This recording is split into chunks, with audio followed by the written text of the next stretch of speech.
Yo, what's up guys? Welcome back to the channel. Today we are back with some Yu-Gi-Oh! Deck profiles. I guess this is back to local season 3, season 4 at this point. I don't know how many times we've been back to locals. But I'm dropping cards left and right. Swordsoul is in a pretty interesting spot. There are basically two lists you can really play. You can play Swordsoul with Tenyi, or you can play the Tenyi Synchro Fiber Turbo version, which only plays one Moye and one Taya, basically what it comes down to. I really like this deck. If that's not a secret, this deck is a lot of fun. It's consistent, it's powerful, it has very cool combos, and if you are good with this deck, you can go to certain boards or certain lines that are just insanity. And I really like this deck a lot. And yeah, yesterday I won a local with it. It's only a local, but I didn't want to do an updated deck profile of this. This is the same deck that I've been playing at the regional a couple of weeks ago, but I did update it quite a lot.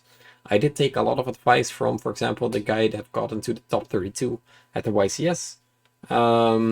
So by no means this is not like a super hyper original deck, but I did want to give an updated deck profile for the third month of 2022. So yeah, to get you all ready for the stuff, and then there's a couple of things in the deck that I would like to talk about. There's a couple of stuff that I would like to try out that we could talk about. And yeah, without much further ado, I say we head right in. I pick up my Moye from the floor. There you go. So the main deck is straightforward, I think. There's a lot of flex spots I'll talk about, whatever. But first of all, the standard stuff is just a triple Moye, triple Ecclesia, double Taya. Sometimes I think about one, but sometimes I just need the second one. It's kind of weird. Triple long ones, all pretty standard.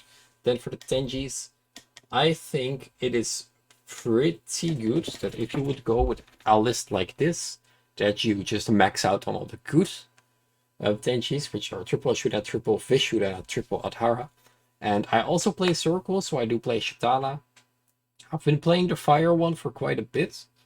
But Suffer and Raphael told me I should play the water one, and it came up once, so I don't know if that's really good.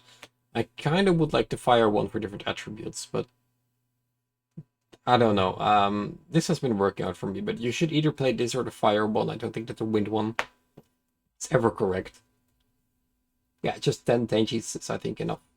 Then we do play a lot of hand traps, not too many. I think that if you would go to a YCS, then I think that it would be good to play like an insane amount of hand traps. But I think that if you're just like me, you didn't play in a remote YCS, but you're playing for the regionals right now, because there's no really big other tournaments, then I think that you can get away with like more important hand traps and then nothing else. So I play triple Ash, I play triple Vader, I play double Ghost. That's it. Those are my 8 hand traps. In the times that I've been testing this has been always enough. I would sometimes like to have the third Ogre, but often when you open 2 Ogre, it really sucks a lot. So I think that Vader is really solid this format still, and don't want to play this over Imperm because it's a tuner. And tuner is important because we're not a Fiber Turbo deck, but it is really good in this deck to get some follow-up going, and then I'll explain why in a little bit. Death Squad 001 is here just because of the Fiber stuff. It's just too free, and it comes up in this deck quite a bit, so really good. Triple Emergence, I play Heavenly Dragon Circle, and I play Vessel. I play Vessel because the Tenjis are just the best at breaking boards and setting up boards. Circle is here because of the guy that got into the top 32. He said that this deck, if you ogre the Moye, it kind of really sucks. So what you can do now is if you summon a Moye and a Ghost Ogre, you just chain Circle, add Shatana, the blue one, and you can just keep going. And the reason why you would play this over E-Tally is because if they E-Tally your Moye, if they Ghost Ogre your Moye, you can E-Tally, but that doesn't really bring you anywhere because you summon the Ghost Ogre, you have a token tuner, you have a Ghost Ogre tuner, doesn't work at all. So that's the reason why I wanted to test Circle. I like Circle except when you draw 2. That really sucks, and for some reason it always happens to me. Don't know why. Can't explain it, but it is what it is. And for some power spells, I'll play Called By, and I guess this is also a power spell. The 41st card is Swordsoul Sacred Summit. This card surprisingly comes up for me a lot. A lot of people have got it. If you do not like this card, just do not play it. I personally really like it, and it has come for me quite significantly. So I do want to play the Summit. And then the 42nd card is Blackout. You could also play like Desires at 1, play a little bit more cards. I've been thinking about that as well. Yeah, these cards are kind of like a little bit of flex spots, and all the other cards are pretty mandatory. So one of the cards that I have been considering this format is Triple Tactic Talents, and I think that really would suit in this deck, because everyone plays hand traps right now, everyone. And what's really cool is if you play Triple Tactic Talents, it counters hand traps, of course. But for some reason, nobody has been really doing that, and I feel like maybe in this list, bumping it up to 43 cards or 45 cards, that could be really, really good. So I'm not really sure if I want to do that, go to 35. Maybe I would like to go up like one more card for the 3rd Ogre if I ever feel the need to. But so far this deck has been really, really good for me.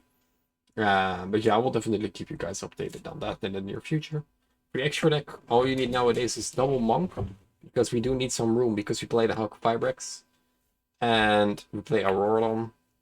So if you do not know these combos, for example, because everyone always said you should play this to me, but nobody really explained what it really did for me.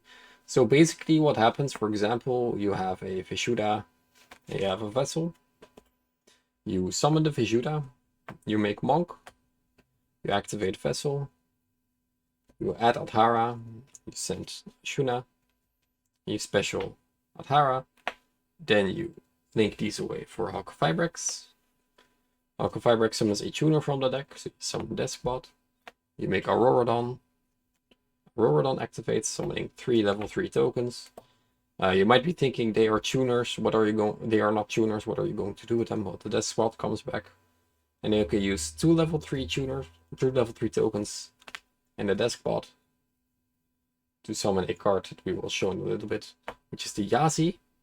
And with Mega Phantom Beast Auroradon, you can tribute a token if you do not need a vanilla, or you can tribute itself to destroy a card on the field.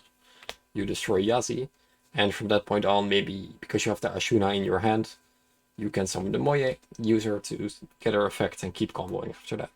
Now this line is only really for if you do not have any other choice, or if you've been interrupted. This deck by no means goes into Hulk Vibrex as turbo. So if you play this deck and you play this is the backup plan. So don't go turboing out Hulk, because that's really bad. You will not be able to play out this deck if you go turbo out this Hulk. This is not meant to catch hand traps, because hand traps are generally really bad against you anyway. So don't go turbo out these cards, but they do really come up. So then we play the Yazi, of course. I do play 1 Herald. There are situations that can come up where you have like a different kind of hand, and you would like to make the Herald instead with the Despot, and then you just leave the 2 tokens on the board, and then you summon a Moye from your hand, summon the other token, they have a level 4 tuner token and 2 level 3s, and you make a level 10, and then you have Herald and a level 10. That can come up. So that's why we play the 1 single Herald. Chow Feng is still here. I still play double Baxia, though this card comes up significantly less this format I've seen, but I still have to play 2. 1 Draco Berserker, because it's a Wyrm.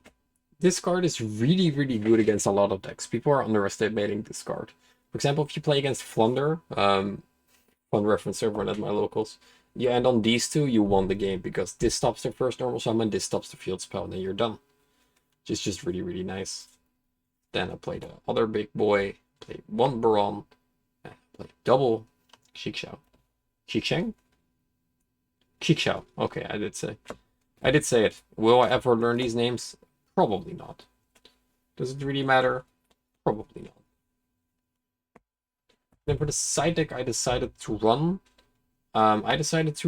Cyclones, because there is a lot of plunder at my Local maybe Twister would be a little bit better then, but I really like Cyclone. It's good against Thunder, it's good against Frankits, and it's good against Sight, which is something that I was most scared of, which is why I wanted to play Triple Cyclone.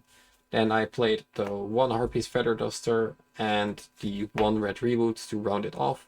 This card's really bad.